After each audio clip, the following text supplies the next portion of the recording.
الحمد لله رب العالمين والصلاة والسلام على سيد المرسلين وعلى آله وصحبه أجمعين. سبحانك لا علم لنا إلا ما علمتنا إنك أنت العليم الحكيم.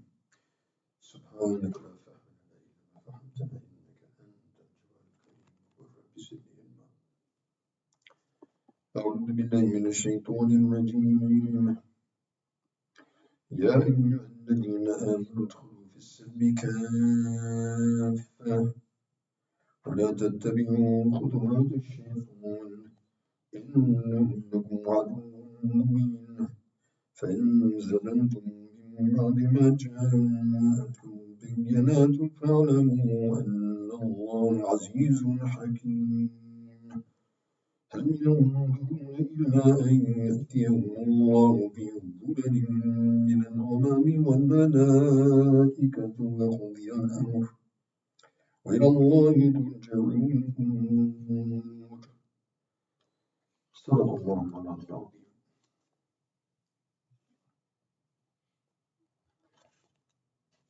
So, in this ayat, Allah subhanahu wa ta'ala is mentioning a very important concept that all of us need to take very close cognizance of.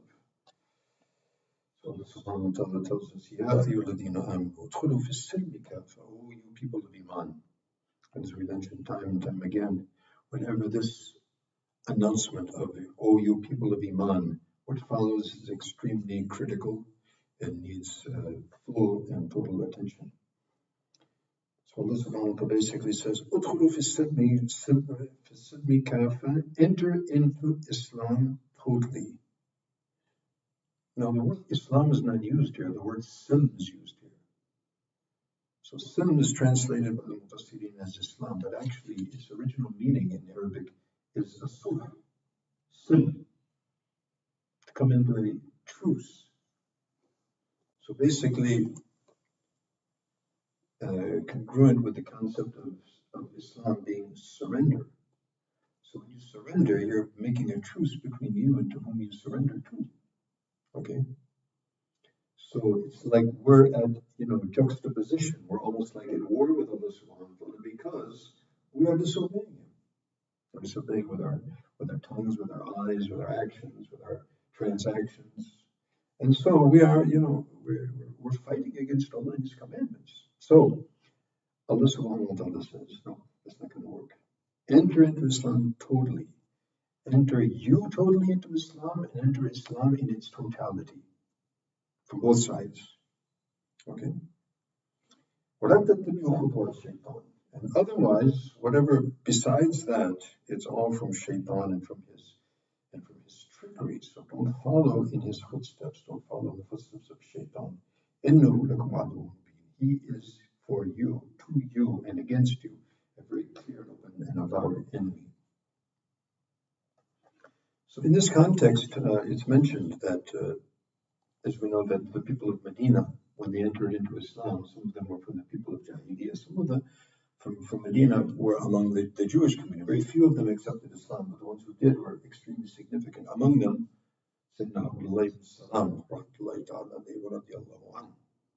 and he was the most scholarly, among the Jews, and he was they used to call him Hibr al-Qawm. He was the most knowledgeable in the religion. And so when he entered into Islam, and others, being that they were very devout Jews and following the laws of the Torah, the laws of Sayyidina Musa, so among those laws was the observation of Sabt, on the day of Sabbath, in the Jewish law, previously during the law of Sayyidina Musa, from the time of Maghrib, from Friday until the time of Maghrib on Saturday, no work whatsoever. You have to stop everything. We have, alhamdulillah, at the time of the Adhan, we must leave and go to the masjid. That's it.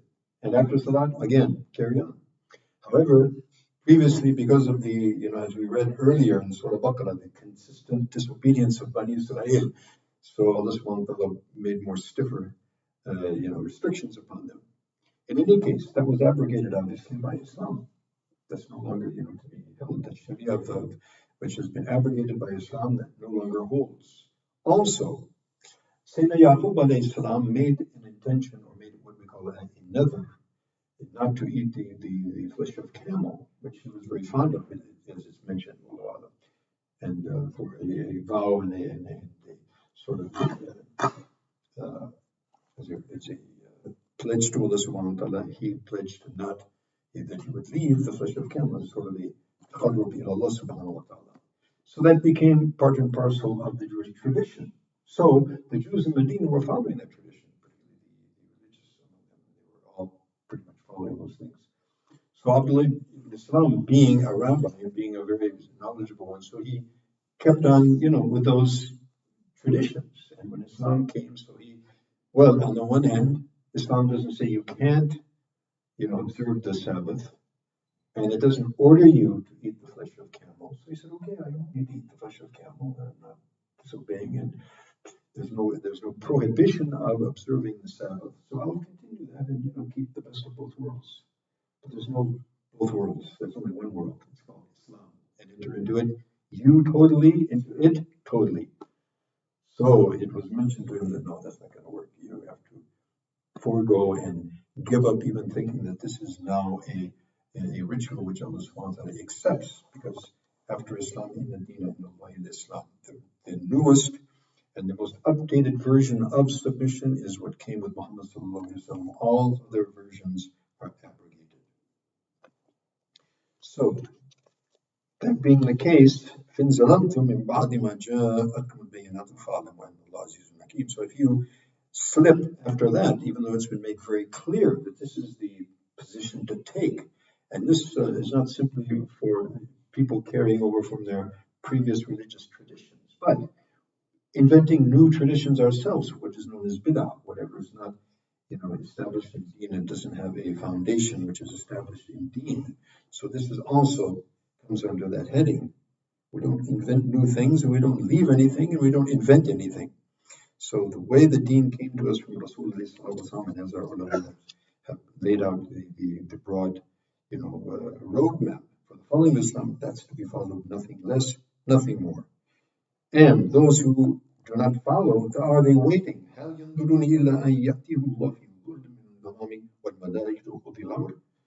So are they waiting otherwise?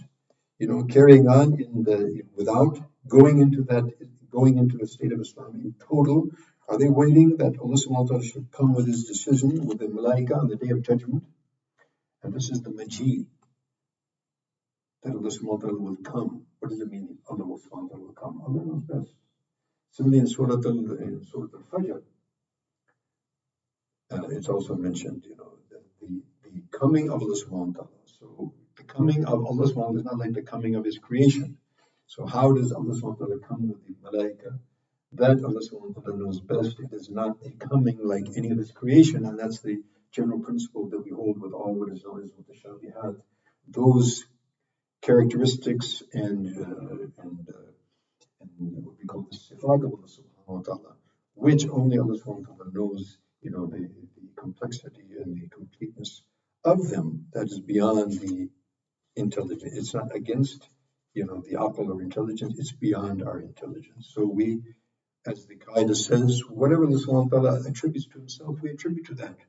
At the same time, negating that there's any similarity between that particular characteristic that is mentioned with Allah subhanahu wa ta'ala. There's no similarity between that characteristic of Allah and a similar characteristic with that name with his creation.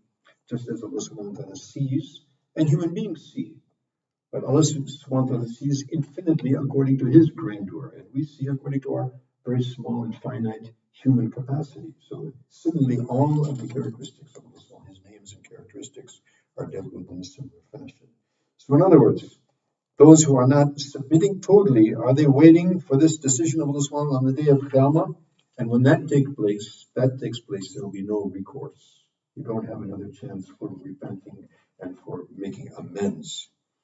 And to Allah subhanahu wa ta'ala return all affairs for decision, and he will decide according to his wisdom and justice. May Allah subhanahu wa ta'ala make us among the succeeders on that day, and those who enter with our totality into Islam in its totality. Ameen. Ameen.